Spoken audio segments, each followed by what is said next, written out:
modified plants are planted here with no notification. Chris Hardy found out Syngenta was next to him quite by accident. All right, there are farmers here who have sugar beet plots next to them. They don't know if it's a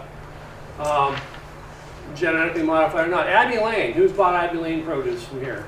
All right, that's Tom and Glenda Ponder. Okay, they've got a sugar beet plot next door to them, literally 4 houses away. And that has a chilling effect on their business. They normally would grow chard and beet seeds, which cross-pollinate with sugar beet that's left to go to seed. They chose not to. I think Steve Fry and their committee, didn't you and Don Tipping plow down a field because you were afraid if you picked it, it'd be contaminated? Yes. Okay, and then how'd you find out it was there and it might be contaminated? You have to guess. There's no notification on this stuff. It comes in by a stealth process.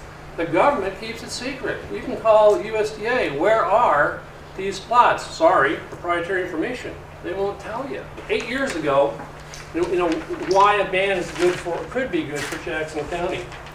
8 years ago, Marin County, California passed a ban on GMOs. Flat out ban, can't grow them anywhere in the county. And what happened? Well, from 2004, when they passed it, to 2011, this is the count or number of certified organic farmers. It went from 34 in 2004 to 73 7 years later. They doubled the number of farmers, certified organic farmers in their county. What about the dollar value? In 2004, organic farms produced $3.6 million worth of product. 7 years later, it was $22.2 million. This is the kind of growth Jackson County could enjoy if farmers are allowed to grow organically without the threat of genetic contamination. You know, coexistence in this valley is tough, and I think this council and the commissioners have a choice to make. What's the future of food going to be in all our valley? You know, what's it going to be? Is it going to be the Jackson County brand that the most of your civic organizations get behind and sell as part of ecotourism and a positive thing? Or are they going to let it go to waste to foreign corporations that come here? You know, Syngenta can't even grow GM products in their own country. It's banned in Switzerland, and they're a Swiss corporation. Right. Many other countries. Many other countries. And many other countries, but I just bring that up here.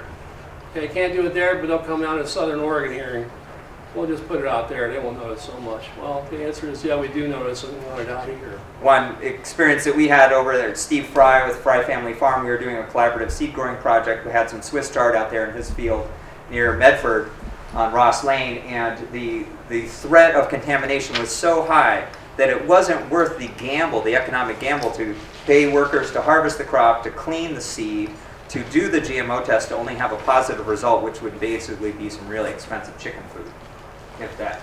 So we basically, mowed the crop under, and that relationship of growing, beet seed or Swiss chard seed ended because of what we like to use in the organic movement, transgenic trespass. And in Europe, they don't call it genetically modified. They call it transgenic, because we've literally taken genetics from one organism and put them in another organism where that would never happen in nature. This is impossible. You can create a mule by crossing two similar species, but it's sterile. But in the case of genetically engineered or transgenic, it's possible to, for that plant to replicate itself and escape. And now, with over a decade of GMO crops out in the open environment, we're beginning to see some repercussions. So, for instance, everybody knows the corn-soy rotation that's prevalent throughout the Midwest. You got corn, which is a grass, heavy feeder, requires a lot of fertility and particular nitrogen from the soil. And then you have soy, a leguminous crop.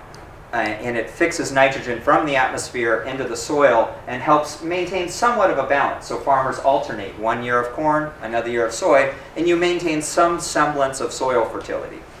Well, in GMO soybeans, we're just finding this out right now, they don't fix nitrogen. We've totally screwed up that whole rotation, the building block upon which a significant portion of the American food supply is based upon. So now farmers are seeing their yields plummet in these areas. They go to the seed shelves at their farm store suppliers, and they don't got a lot of choices, because you think about it, 90% of the soy genetics out there, the varieties of seeds, are GMO. We've gone from 0% GMO sugar beets to 90% in a matter of 95 in 2 years. So the table sugar on your table, 60% of that table sugar is now GMO sugar beet based.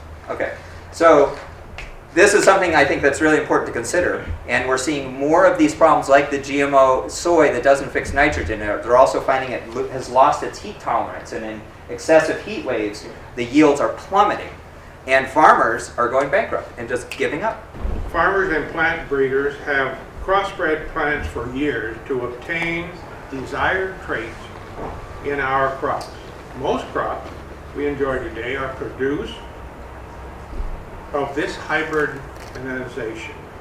Over the past decade, plant breeders have had a new tool in the plant genetic engineering. This allowed desired traits to be placed directly into the organism instead of hoping that these traits end up where they are desired. The technology has created crops that are pest and herbicide resistant, reducing the use of pesticides and herbicides, and also reducing greenhouse gas emissions as less passes are needed by farm machinery with increased yields. So the ones that are designed to be herbicide resistant, isn't that so that they can have more herbicide sprayed on them to kill the weeds? I don't believe you have to put more herbicide to kill the weeds. You just go through and spray the weeds and they're gone. So if they're designed to be more resistant to herbicide, is that so that they won't be killed by the herbicide when they increase the spray? They're more resistant. The alfalfa, for instance, is a good example. You can go in and spray alfalfa once and maybe try twice, and you don't have to spray it again, and it'll kill the weeds. I don't grow GMO crops specifically, but I also, as technology increases and trying to feed the world and feed the United States and put,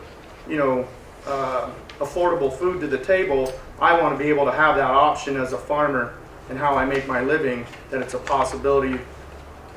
And I check on my own research. Like I said, I try to keep up as much as I can. I don't know all the answers, but I just want to be able to have that option if I want to plug that crop in to my deal. As has been suggested, that's the future we're headed towards, is testing every single piece of our food supply for GMO contamination. Is that not a concern to you as a conventional farmer, that Europe may reject your crop? Brazil, there's so many countries that accept GMO. And I think the United States wants to be on the forefront and not the back burner. And I know Europe has whatever they want, and a lot of my seed goes to Europe. And I'm not concerned about the GMO, no.